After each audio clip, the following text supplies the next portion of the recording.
அனைவருக்கும் வணக்கம். இப்போ டிஎன்பிஎஸ்சி குரூப் 2 மற்றும் 2A தேர்வு முடிவுகளை வெளியிட்டிருக்காங்க. இது 2 வகையாக வெளியிட்டிருக்காங்க. பார்த்தீங்கன்னா நேர்முக தேர்வு பணிக்கு மொத்தம் 483 பேரை நேர்முக தேர்வுக்கு தேர்வு செஞ்சுருக்காங்க. இவங்களுக்கு ஆன்லைன் ஸ்க்ரீன் வெரிஃபிகேஷன் இருக்குது. இதை முடித்த அப்புறம் இவங்களை 1:3 ஆர் 1:2ங்கிற விதத்தில் மீண்டும் வாய்மொழி தேர்வுக்கு அழைக்கிறாங்க. அதில் கலந்துக்கிட்டு யாரெல்லாம் நேர்முக தேர்வு பதவி எடுக்கிறாங்களோ அவங்களாம் நேர்முகம் அல்லாத பதவிகளில் கலந்து கொள்ள முடியாது.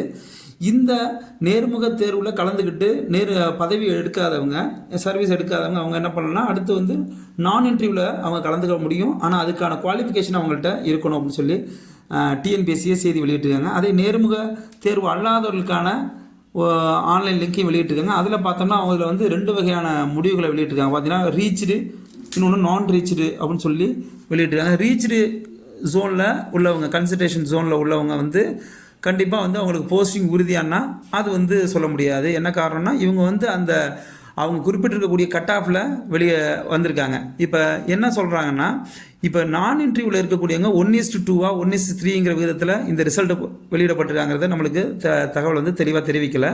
இப்போ 1:2ங்கிற விதத்தில் இருந்தால் இருக்கக்கூடிய போஸ்டிங்கில் 2 மடங்கான நான் இன்டர்வியூ கேட்டகரியில் உள்ளவங்க இருக்காங்க. அதே போல் அங்கே இன்டர்வியூ கேட்டகரியில் யாரெல்லாம் வெளியேறாங்க அவங்களும் இதில் வரத்துக்கு வாய்ப்பு இருக்குது. ஸோ அதனால் ரீச்டு ஜோனில் இருக்கவங்க பதவி எடுப்பதற்கான வாய்ப்புகள் உண்டு. ஆனால் எல்லோருக்கும் கிடைப்பதற்கான வாய்ப்புகள் குறைவு. அதே நாட் ரீச்டு ஜோனில் உள்ளவங்க கண்டிப்பாக அடுத்த எக்ஸாமுக்கு நீங்கள் ப்ரிப்பேர் ஆகிறது தான் நல்லது. ஏன்னா அவங்கள அந்த கட் ஆஃப் ரேஞ்சுக்குள்ளே அவங்க இல்லைங்கிறத டிஎன்பிஎஸ்சி அவர் வெளியிட்டிருக்கு. நன்றி, வணக்கம்.